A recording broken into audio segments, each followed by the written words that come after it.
Hai, nama saya Rossi, saya seorang business leader dan hari ini saya akan memulai untuk mencatatkan hal-hal apa saja yang saya lakukan selama memimpin suatu perusahaan atau selama memimpin suatu bisnis. Tujuan saya merekam hari ini adalah untuk mendokumentasikan apa yang saya lakukan, hal berbeda apa yang saya lakukan. Dan saya sebenarnya ingin tahu sih, apakah hal berbeda ini bisa memberikan hasil atau tidak. Dan jika ternyata tidak, ini bisa menjadi pelajaran buat saya. Tapi jika berhasil, maka bisa Anda tiru untuk perusahaan Anda. Oke, hal berbeda apa yang saya lakukan di minggu ini atau minggu kemarin? Sebenarnya sudah mulai dari bulan kemarin sih. Ada suatu hal berbeda yang saya lakukan yang dimana tidak saya lakukan di perusahaan yang saya pegang sebelumnya. Hal berbeda yang saya lakukan adalah selain saya melakukan training pada sales, saya memaksa mereka untuk melakukan role play. Jadi hal berbedanya ada di role play-nya, bukan training. Karena kalau training, ya umumnya sih saya memberikan training ke sales. Tapi hal berbedanya adalah melakukan role play. Kenapa? Saya menemukan bahwa kita sebagai manusia pada umumnya kita tidak bisa menjadi expert, kita tidak bisa menjadi ahli hanya dengan sekali percobaan.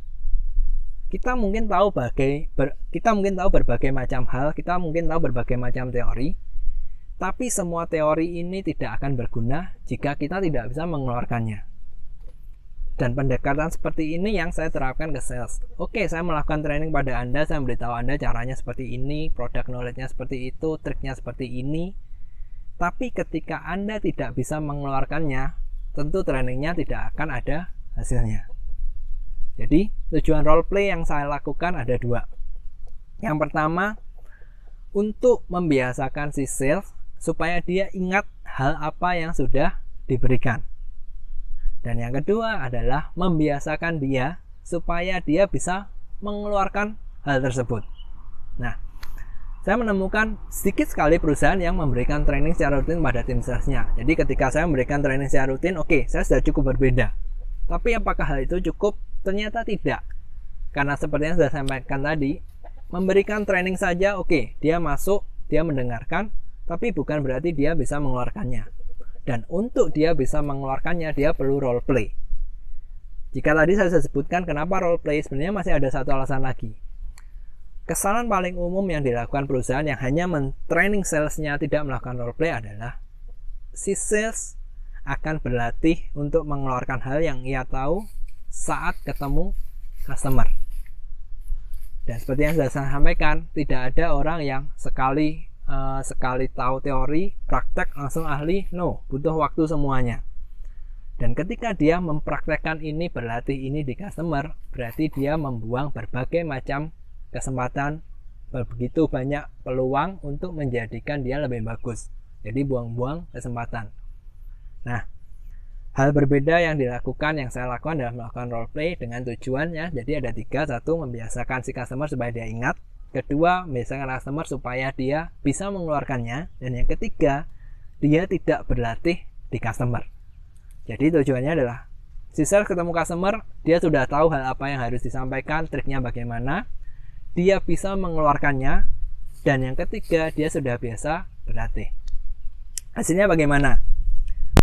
Terus terang belum sesuai harapan saya. Tapi berita bagusnya adalah saya menemukan ada progres yang menarik dari tim sales saya. Saya punya satu orang tim sales yang sebenarnya bukan sales sih, tapi saya paksa jadi sales dan dia tidak punya background sama sekali sebagai sales. Saya lakukan tadi training, role play dan sebagainya. Di awal saya masih ingat payah deh pokoknya. Tapi kemarin ketika dia selesai ketemu customer, dia laporan kepada saya, "Hey, dia jauh lebih baik daripada dia sebelumnya."